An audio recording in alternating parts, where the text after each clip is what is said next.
નમસ્કાર દર્શક મિત્રો, હું છું એન્કર અર્પિતા પટેલ. દેશભરના તાજા અને સચોટ સમાચાર આપણી ભાષામાં જોવા માટે A1 અભિપ્રાય ન્યૂઝમાં આપનું હાર્દિક સ્વાગત છે.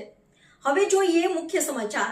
અંજાર શ્રી અક્ષર પુરુષોત્તમ મહારાજના વધામણા શોભાયાત્રા નીકળી હતી. BAPS શ્રી સ્વામિનારાયણ મંદિર અંજારમાં શ્રી અક્ષર પુરુષોત્તમ મહારાજના વધામણા નિમિત્તે શોભાયાત્રાનો શુભારંભ કચ્છ મોરબી વિસ્તારના સાંસદ શ્રી વિનોદભાઈ ચાવડા, અંજારના ધારાસભ્ય શ્રી તિકમભાઈ છાંગા, અંજારના પૂર્વ ધારાસભ્ય શ્રી વાસણભાઈ આહિર, અંજાર નગરપાલિકાના પ્રમુખ શ્રી વૈભવભાઈ કોડરાણી, અંજાર નગરપાલિકાના કારોબારી ચેરમેન શ્રી પાર્થભાઈ સોરઠિયા, અંજાર નગરપાલિકા શાસક પક્ષ નેતા શ્રી નિલેશભાઈ ગોસ્વામી, કચ્છ જિલ્લા ભાજપ પ્રમુખ શ્રી દેવજીભાઈ વર્ચન, કચ્છ જિલ્લા ભાજપ મંત્રી શ્રી વસંતભાઈ કોડરાણી, અંજાર શહેર ભાજપ પ્રમુખ શ્રી હિતેશભાઈ વ્યાસ, ભાજપ અગ્રણી શ્રી ડેનીભાઈ શાહ, પરમ ભગવદીય શ્રી કિશોરભાઈ ખટાવ તથા અંજાર શહેરના વિવિધ સમાજના અગ્રણીઓ તથા મહિલા આગેવાનોના હસ્તે અક્ષર પુરુષોત્તમ મહારાજનું પૂજન, શાંતિપાઠ, કંકણ બંધન, સ્વસ્તિ વાચન અને શ્રીફળ વધેરી પ્રારંભ કરવામાં આવ્યો હતો.